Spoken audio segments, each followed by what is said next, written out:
আমার ছোটবেলায় আমার মনে আছে, আমি মাদ্রাসার থেকে আইসা বারান্দায়, বাসার বারান্দার মধ্যে বসছি, মোড়ার মধ্যে।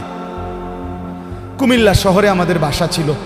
আমার মা রান্না করে আমার ওইখান থেকে বলতেছে, আনিস মোরা উল্টাইয়া, মানে তুই ফিরা, মার দিকে ফিরাব। আমি মার দিকে আরেক দিকে তাকাইছিলাম, তা আমি ফিরা বসছি। তাই বললাম, মা কি হয়েছে? ওই ঘরের জানালা দিয়া ওই বাড়ির পাশের বাসার কাজের মেয়ে ও তোর দিকে চাইয়া রইছে। মা এটা দেখছি, এই জন্য তোরে বলছি ঘুরা মার দিকে ফিরা বসতে। মার নজর, মা নজর রাখছে। আমি জীবনে একবার, শুধু আমার পুরা জীবনে একটা সাদা টুপি কিনছিলাম একবার, যে টুপিটার মাঝখান দিয়া ছোট্ট ছোট্ট লাল লাল এই ছোট্ট ছোট্ট কটা ফুল ছিল লাল কালারের। এই একটা টুপি শখ করে এমনি ভাল লাগছিল, কিনছিলাম ওই মাহফিলে যে দোকান বসে এডির থেকে। তখন আমি মাত্র নতুন চাকরি নিছি, পড়ালেখা শেষ করে বেতন হইছে অল্প টাকা। বাড়িতে গেছি, আমার আব্বা এটা দেখছে।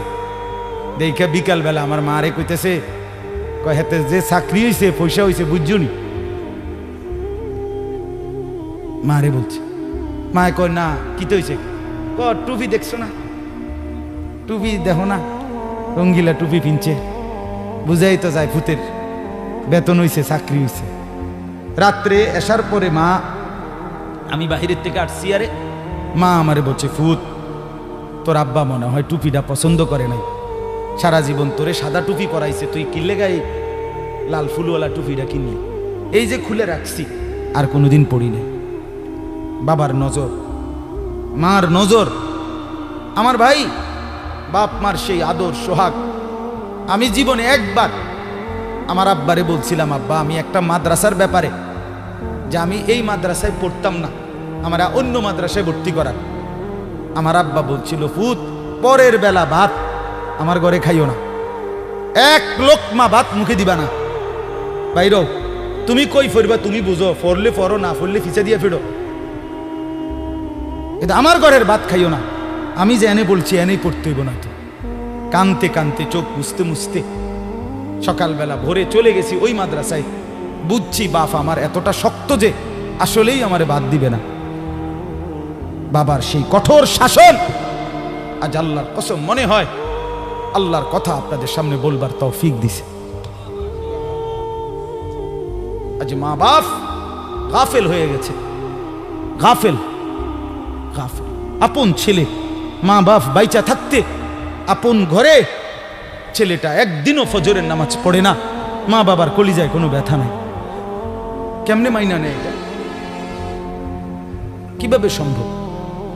আপন স্ত্রী, স্বামী তুমি বেঁচে আছো, তোমার স্ত্রী পুরা গ্রাম হাঁটে, পুরা মার্কেট হাঁটে, তোমার বেড়ি রে সবাই চিনে, সবাই চিনে বেড়ি রে। তুমি বেড়া বাচ্চা রয়েছো কেন? তুই ফাঁসি দেস না কেন? তুই মরস না কেন বেটা? কেন তুমি মরো না? আত্মমর্যাদা যদি মুসলমানের না থাকে, আত্মসম্মান না থাকে, আমার জীবনে আর রইলটা কি? আমার জীবনের আর আছেটা কি?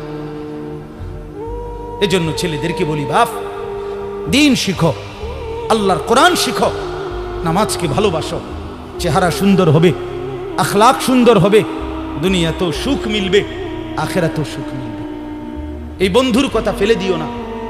আমি সব সময় বলি যে তোমার ছবি দেখায়, নাচ দেখায়, উলঙ্গ দৃশ্য দেখায়, জিনা ব্যভিচারের রাস্তায় নিয়ে যায়, মদের বোতল তুলে দেয়, ফেন্সিডিলের বোতল তুলে দেয়, ইয়াবার ট্যাবলেট তুলে দেয়, আল্লাহর কসম এটা বন্ধু না, বন্ধু না, এটা শয়তান, ইবলিস, শয়তান, এটা শয়তান, এই হারামি শয়তান।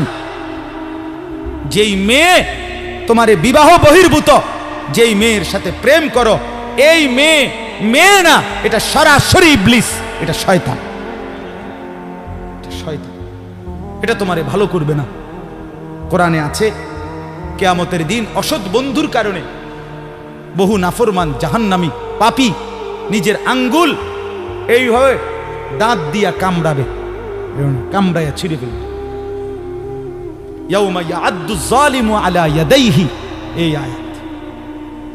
দাঁত কামড়াইয়া, আরে আঙ্গুল দাঁত দিয়া কামড়াইয়া ছিঁড়ে ফেলবে আর আফসোস করে বলবে, ইয়া লাইতানি লাম আত্তাখিজ ফুলানান খলিলা, হায় আমার মন্দ কপাল, যদি সেই অসভ্যকে বন্ধু না বানাইতাম। আল্লাহ নবী সাল্লাল্লাহু আলাইহি সাল্লামের চুল মুবারকের মতো চুল রাখবেন কোন দিন? নবী সাল্লাল্লাহু আলাইহি সাল্লামের মতো চেহারা বানাবেন কোন দিন? নবী সাল্লাল্লাহু আলাইহি সাল্লামের মতো পোশাক, সাহাবীদের মতো পোশাক পরবেন কোন দিন? নবী সাল্লাল্লাহু আলাইহি সাল্লাম যেভাবে ঘুমাতেন সেই ঘুমাবেন কোন দিন? নবী সাল্লাল্লাহু আলাইহি ওয়াসাল্লাম যেভাবে স্ত্রী ছেলে মেয়ের সাথে সংসার করতেন সেটা করবেন কোন দিন? নবী সাল্লাল্লাহু আলাইহি সাল্লাম 5 ওয়াক্ত নামাজ পড়তেন, সেটা শুরু করবেন কোন দিন? নবী সাল্লাল্লাহু আলাইহি সাল্লামের স্ত্রী মেয়েরা শতভাগ পর্দা করতেন, সেটা আপনি শুরু করবেন কোন দিন? নবী সাল্লাল্লাহু আলাইহি সাল্লাম আজীবন হালাল খাইতেন, আপনি হালাল খাবেন কোন দিন? সুদ ছাড়বেন কোন দিন? ঘুষ ছাড়বেন কোন দিন? ওজনে কম দেওয়া ছাড়বেন কোন দিন? মিথ্যা বলা ছাড়বেন কোন দিন?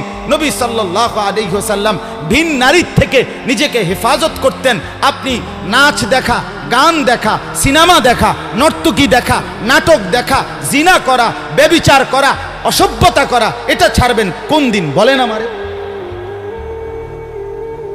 হ্যাঁ, নবীর ভালোবাসা এটা মামুর বাড়ি, হ্যাঁ, এটা আপনার নানার বাড়ি আর মামুর বাড়ি। আপনি ডুল্লা ডুল্লা কইবেন আর নবীর ইশক মোহব্বতে আপনি বাইসা যাইবেন।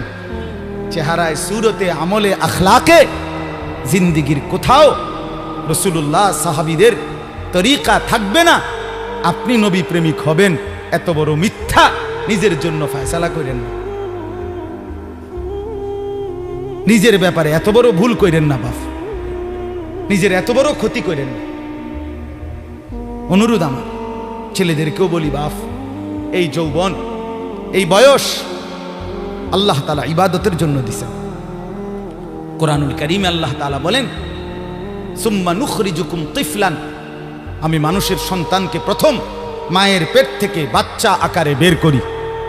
সুম্মা লিতাবলুগু আশুদ্দাকুম, অতঃপর তার দেহে আমি আল্লাহ শক্তি দিতে থাকি, দিতে দিতে যৌবনে শক্তি পরিপূর্ণ করে দেই। তাহলে আল্লাহ তাআলা যুবককে শক্তি পূর্ণ দিয়েছেন, আল্লাহর কসম, শুধুই আল্লাহ তাআলার বন্দেগীর জন্য। যুবক মানে যৌবনের এই শক্তি আল্লাহর দেওয়া, আল্লাহর দেওয়া। আপনারা ভাবেন তো, কারো যদি 1 ঘন্টায় বা 2 ঘন্টায় 6 বার 7 বার পেটে অসুখ হয়, পায়খানায় যায়, এরপরে তো শক্ত সামর্থ্য যুবকটা বিস্তার শুয়ে যায়, ঠিক কিনা বলেন? আপনি বলেন তো, কেন বড়াই করছেন? আপনার কি হইছে? আপনার তো হাত খুললে গেছে, না পাও খুললে গেছে, না নাক ফুরে গেছে, কিচ্ছু তো হয় নাই। পায়খানা না বাইরিছে, দুর্গন্ধযুক্ত পায়খানা পেটের থেকে বাইরিছে। তুই বেটা এত দুর্বল, সামান্য পায়খানাই তোমার শরীর থেকে একটু বেশি বাইরিয়ে গেলে তুমি হুত্যা লাও, তুমি নি মাতবুরি দেখাও। এই অপদার্থ, তুমি অহংকার করো কেমনে? কথা বলেন, আমি বড়াই দেখাই কেমনে যে আমি সামান্য পায়খানা, এটার কাছে আমি এত দুর্বল? আমার কি বড়াই করা সাজে? তাহলে আমাদের প্রতি সেকেন্ডের সুস্থতা, আমাদের শক্তি সবল, এটা তো আল্লাহর দান। কার দেওয়া বলেন না? আল্লাহর দান। আল্লাহর দেওয়া সেই শক্তি, আল্লাহর দেওয়া সেই বল, আল্লাহর দেওয়া সেই সাহস, আল্লাহর দেওয়া সেই যৌবন, আমার ভাই কেন না ফরমানের মধ্যে ব্যয় করা? কেন? আমি একটা ছোট্ট উদাহরণ দিই, এই কোরবানি সম্পর্কিত উদাহরণ, একটু মনোযোগ দিয়ে শুনেন। ওই যে যেখান থেকে কোরবানি শুরু, আদম আলাইহিস সালামের 2 ছেলে হাবিল কাবিল, জানেন না আপনারা? আমি পুরো ঘটনা বলতেছি না। তো আল্লাহ তাআলা 2 জনকে বলছে কোরবানি দিতে, এই প্রথম কোরবানি। ওয়ালিকুল্লি উম্মাতিন জাআলনা মানসাকান, এই সূরা হজ্জের মধ্যে আছে। আল্লাহ তাআলা বলেন, আমি প্রত্যেক জাতির জন্য কোরবানির হুকুম নির্ধারণ করেছি, একেবারে প্রথম থেকে, আদম আলাইহিস সালামের জামানা থেকে। তো আল্লাহ তাআলা বলেন, ওয়াতলু আলাইহিম নাবা আবনাই আদম বিল হক, হে নবী, আদমের 2 সন্তানের কোরবানির ঘটনাটা আপনি সঠিকভাবে আমার বান্দাদেরকে শুনান, কোরআনে আছে। তো এই আদমের দুই ছেলে হাবিল কাবিল ইজ কাররাবা কুরবানান, আল্লাহ বলেন তারা দুই ভাই যখন কোরবানি দিলেন, ফাতুকুব্বিলা মিন আহাদিহিমা, একজনের কোরবানি কবুল হলো, আলাম ইউতাকাব্বাল মিনাল আখার, আরেকজনের কোরবানি কবুল হলো না। ক্বালা লা আকতুলান্নাক, এই কথাটা খেয়াল করেন, কথাটা শুনেন। যে ভাইয়ের কোরবানি কবুল হয় নাই তার নাম হলো কাবিল, আর যার কোরবানি কবুল হয়েছে তার নাম কি? হাবিল। তো এই কাবিল যার কোরবানি কবুল হয় নাই, সে তার ভাই হাবিলকে বলল লা আকতুলান্নাকা, আমি তোকে মেরেই ফেলব। নাউযুবিল্লাহ, এই কথাটা একটু খেয়াল করেন।